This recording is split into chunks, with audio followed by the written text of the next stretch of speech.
Alright, what I'm doing today, since I've got about, I don't know, 1.5 1.25 inch motion on both sides yesterday, taking this little plunger, syringe type thing, and I'm going to inject some ATF fluid, automatic transmission fluid, directly into where the glow plug is, trying to get as much fluids up high as I can. As I start moving this, I'm going to have to work the rust off of the cylinder walls and rings. And ATF fluid's very light. That should help push it all down to the oil pan. And as I keep working it through, I should be able to get it nice and cleaned up so that it starts moving easier. See that? That's just in through my exhaust port. That might be full because it just dripped. Yeah, it looks like that's full. It just dripped out. So I'm going to leave this here. I'll put some more in after turning it a bit. I could take out the injector, but I think this will be all right. This should be filling up that cavity going past the valves. The valves are here. It looks like I got a little bit of fluid coming out. I thought I had this closed. Do I have this open? So this whole cover comes off. I've already checked the valves, and the valves look fine and they're loose. If I take that off right now, I'm probably just going to lose all that fluid I just put in there.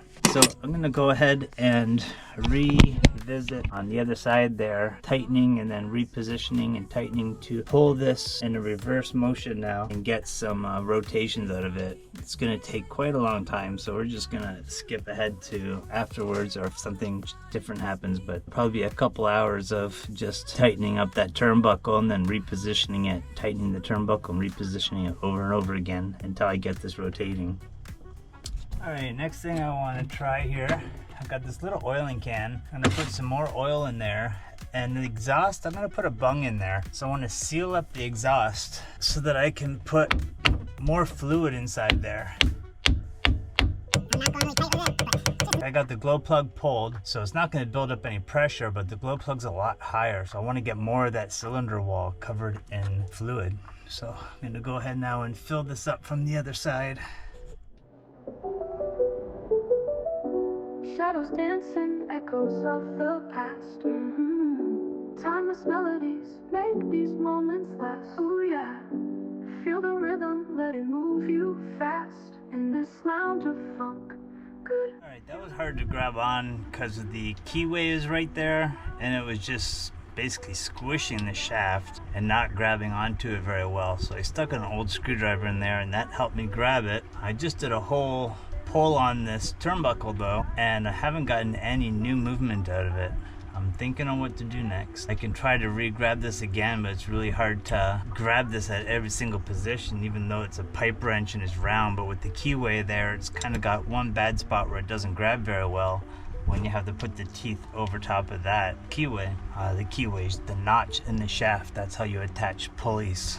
And the pulley that has to go on there just has a set screw, so I'm not worried about that shaft getting damaged. It doesn't matter for the operation of it. Maybe for future, for changing this belt or something, it might be an issue, or having to change this pulley, but right now this thing is already not usable unless I fix it, so I'm not as concerned about damaging this shaft. I'm going to add some more oil up here at the glow plug. I think I'm going to take off the injector as well and get some oil in there to lubricate it. I'm going to leave this on here while I take a break, and hopefully it'll move while I'm taking a break.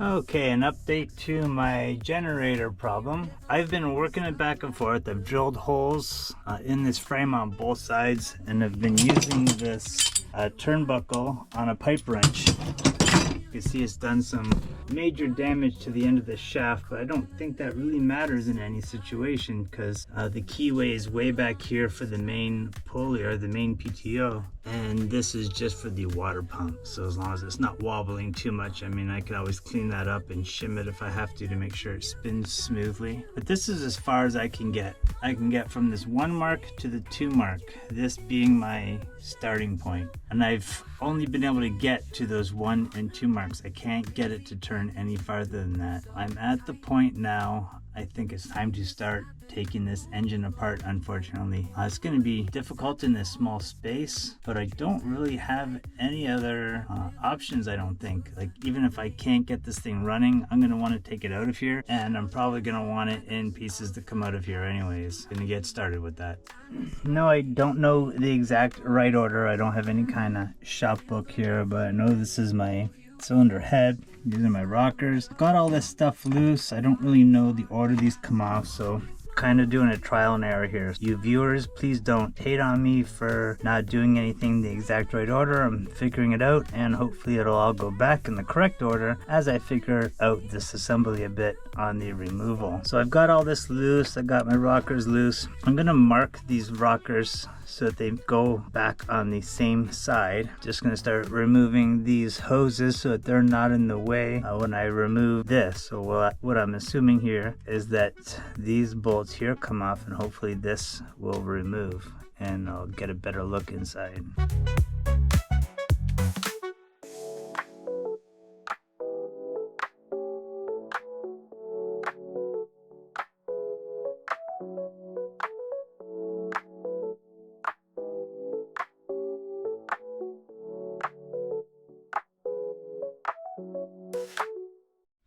Alright, the next thing it looks like I have to remove is the air intake. So I'm on the other side of the engine now. I'll show you later, but I have to almost pretty much get inside of a cabinet to get this access. Feels like it's a 10 mil. That was a good guess. Oh, and this wrench got some rust on it. So we're gonna go ahead and get some anti-rust on this little socket that I like, and hopefully get it working again and get this removed.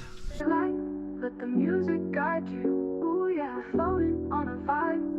Alright, so I was able to get to both of these bolts without having to remove this big bracket, which is hopefully going to be beneficial. In reinstalling it, it'll be in place already. I'm not 100% sure, but it looks like I have all the bolts off. Not knowing exactly what needs to be, I got the compression fitting here for the injector off, and I have the air intake unbolted, and this, I think that's like a compression relief just inside of this, so it shouldn't need to come off. So what I'm going to try and do now is tap it loose.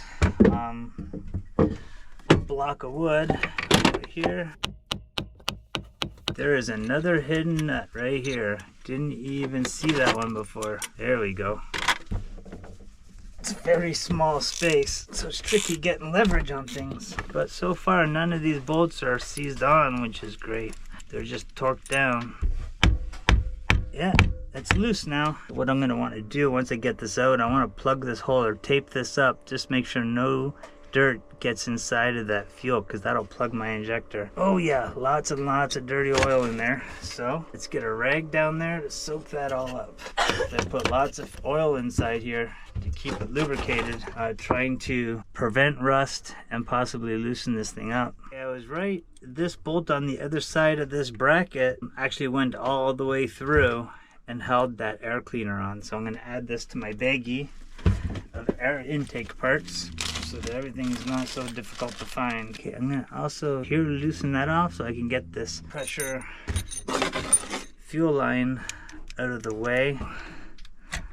That is loosely goosey. I can come right out of the way. Maybe I should even loosen off that hose on the other side where it's connected like that with a compression. I don't want to bend this hose, because if I get a kink in that, probably screwed. So I'm going to find my wrench and take that off, and we'll be right back. Okay, as soon as I loosen that off on that side, easily moved it away. Now I can remove this and see inside. It looks awful. Now we can see what I've been up against. Look at that slime. That is my cylinder wall right now. So I'm gonna clean that up right now, and perhaps cleaning that up might be enough to push this through. That's probably just the last part where it won't turn.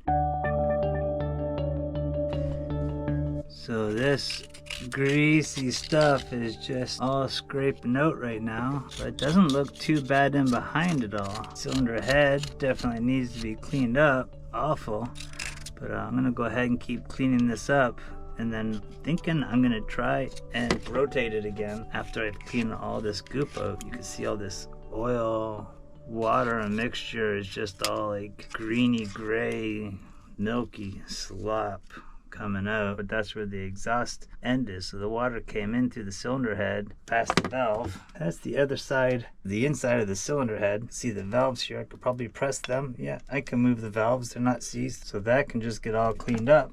All right, now I've got that just somewhat cleaned up. I got all the goop out of there, and I washed it with a little bit of thinner, and then I sprayed some powerful rust protection stuff I have. It's very, very slimy feeling, so it's got to be a really good lubricant.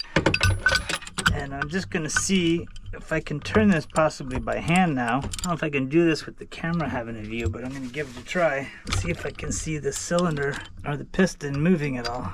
Not easily, that's for sure. I'm going to try and pull this down, get a good leverage on it, and then tighten it up. I was really hoping once I got that cylinder head off that I'd be able to turn this by hand. It's on a downstroke, I think.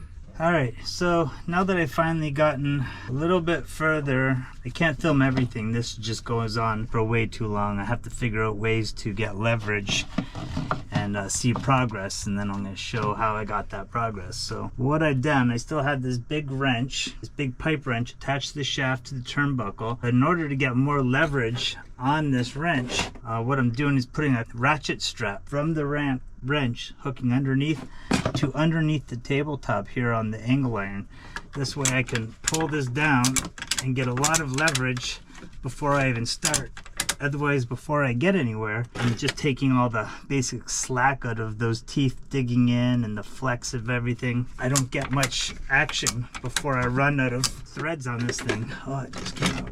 I had to have these turnbuckle on the very last thread here. What I'm going to do, once I get this far enough down here, I'm going to jam that screwdriver in. All right, it's close. One more click. That should do it. And tighten this up. So now I got that already really tight. And as I start turning this now I have all these threads to move together, so it gives me a lot more reach on it. And because I've got the cylinder head off now and the piston exposed, once I get a lot of pressure on here, I'm putting a block of wood on here and using a little sledgehammer and giving that just little taps to help break it free. And you can see that little line right there about 3/16 in. That's how much that piston just moved from me doing that. I was stuck at this level for quite a long time before I just got that movement, so hopefully this will work again.